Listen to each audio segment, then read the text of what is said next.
మన కుటుంబాలు ఎందుకు అభివృద్ధి కావటం లేదు? మన సంఘాలు ఎందుకు అభివృద్ధి కావటం లేదు? మన పంట పొలాలు ఎందుకు సమృద్ధిగా పండటం లేదు? ఎందుకు మనకు ఉద్యోగాలు రావటం లేదు?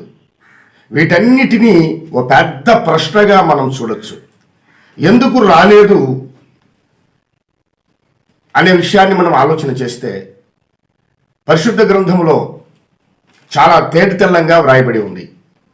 ఏమిటి అని ఆలోచిస్తే మలాకి గ్రంథంలో మనం చూస్తే 3వ అధ్యాయం 8వ వచనంలో అక్కడ వ్రాయబడిన మాట ఏమిటంటే, ఈ ప్రజలు నాకివ్వవలసిన దశమ భాగము ప్రతిష్టార్పణ ఇవ్వక నా సొమ్ము మీరు దొంగిలితిరి అని అక్కడ వ్రాయబడి ఉంది.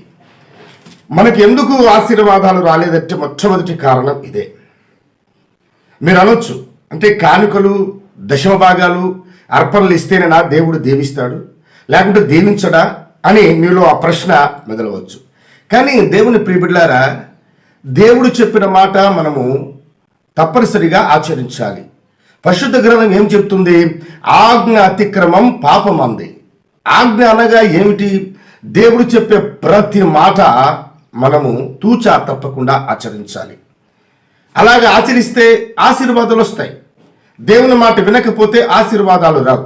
అందుకే అక్కడ రాసిన మాట ఏమిటంటే, మీరు నాకు ఇవ్వవలసిన దశమ భాగం ఇవ్వక, నాకు ఇవ్వవలసిన ప్రతిష్ట అర్పణ మీరు ఇవ్వక నా సొమ్ము మీరు దొంగతనం చేస్తున్నారు.